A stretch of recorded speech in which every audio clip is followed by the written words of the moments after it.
I must admit that I too, among hundreds of millions of educated people, was under the impression that the African slave trade was the sole responsibility of the Christian Europeans, the white race. That is, until I started exploring the subject in greater depth, and especially after reading an incredibly enlightening book called The Legacy of Arab Islam in Africa by John Alambila Azuma. My whole perspective and understanding has changed dramatically, and I would like you to tell us more about this subject. The success of Muhammadan Islam in deceiving, misinforming, deforming, and contorting both history and reality over a period of almost 1400 years has been astounding. That is, until now.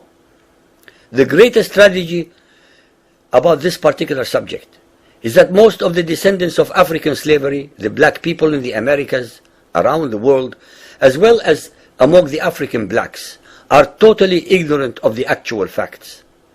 Before we lose the concentration of our listeners, I would like to make the following statement and then prove it.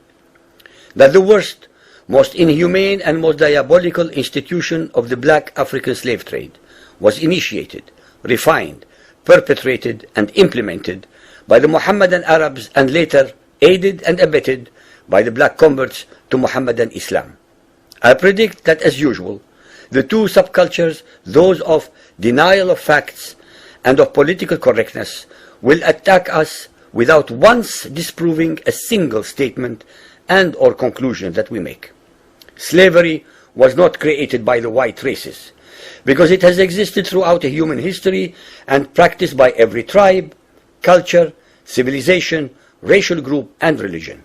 In fact, the very word slavery has its root in the name Slav, based upon the Slavic peoples of Europe who were subjugated by other Europeans. It is not common knowledge that the Arabic word abd is synonymous with the meaning of slave. For example, Abdullah means literally the slave of Allah, and that in the language of the Arabs, all black peoples are called abid, plural, for slaves. While much has been written concerning the transatlantic slave trade, surprisingly little attention has been paid to the Islamic slave trade across the Sahara, the Red Sea, and the Indian Ocean. While the European involvement in the African transatlantic slave trade to the Americas lasted for just over 3 centuries, the Arab involvement in the African slave trade has lasted 14 centuries, and in some parts of the Muhammadan world is still continuing to this day. The birth of Muhammadan Islam and its conquests brought about the birth of institutionalized, systematized, and religiously sanctioned slave trade on a massive and global scale. In fact, the Quran allows the taking of slaves as booty or reward for wars of aggression against any and all unbelievers, most of the human population. This has led to an enormous number of so-called holy wars, jihad in Arabic. There was and is absolutely nothing holy about these wars, which are primarily to plunder, slaughter, rape, subjugate and rob other human beings of their wealth, produce, freedom and dignity. Muhammadan Muslim states and tribes attacked other non-Muslim groups to achieve these objectives. Although Islamic jurisprudence laid down regulations for the treatment of slaves, however, incredible and heinous abuses have occurred throughout the history of Muhammadan Islam. By the Middle Ages, the Arabic word abd was in general used to denote a black slave, while the word mamluk referred to a white slave. Ibn Khaldun, 1332 to 1406, the preeminent Islamic medieval historian and social thinker, wrote, "The Negro nations are, as a rule, submissive to slavery, because they have attributes that are quite similar to dumb animals." It should also be noted that black slaves were castrated based on the assumption that the blacks had an ungovernable sexual appetite. When the Fatimid Caliphate came to power in Egypt, they slaughtered all the tens of thousands of black military slaves and raised an entirely new slave army. Some of these slaves were conscripted into the army at age 10. From Persia to Egypt to Morocco, slave armies from 30,000 to up to 250,000 became commonplace. The Islamic slave trade took place across the Sahara Desert, from the coast of the Red Sea, and from East Africa across the Indian Ocean. The Trans-Sahara trade was conducted along 6 major slave routes. Just in the 19th century, for which we have more accurate records, 1.2 million slaves were brought across the Sahara into the Middle East, as well as a further 450,000 down the Red Sea and 442,000 from the East African coastal ports. That is a total of 2 million black slaves just in the 1800s. At least 8 million more were calculated to have died before reaching the Muslim slave markets. A comparison of the Islamic slave trade to the American slave trade reveals some extremely interesting contrasts. While 2 out of every 3 slaves shipped across the Atlantic were men, the proportions were reversed in the Islamic slave trade. 2 women for every man were enslaved by the Muslims.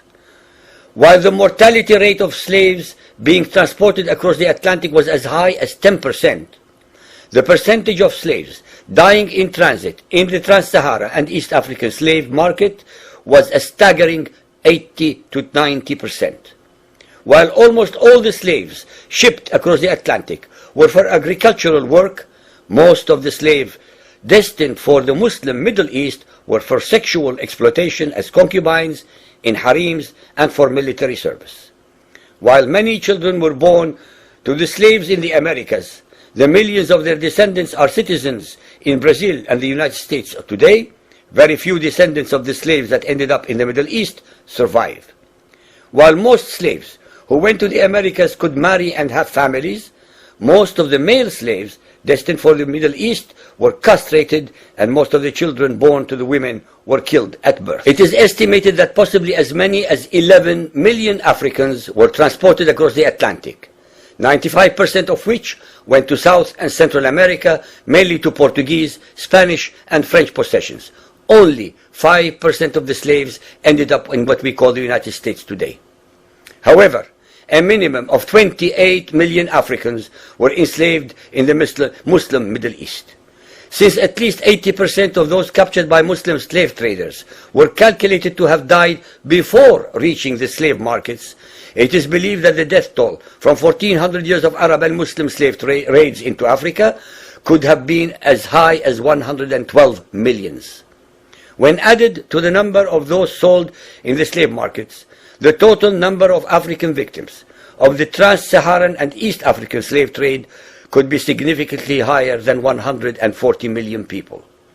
What is obscene about this whole subject is the Muhammadan, Muslim, and Arab culture of denial regarding their complicity in the African slave trade, as well as the ignorance of black Muslims about the reality of their past and present conditions. The statistics and reports above are based upon the logbooks kept at the African slave ports, ship logs, travelers' reports, eyewitness accounts, etc. Ladies and gentlemen, the facts and reality of Muhammadan Islam's complicity in the slave trade and their inhuman depravity are infinitely more devastating, more staggering, and more incomprehensible than all the nightmare fictions in the world.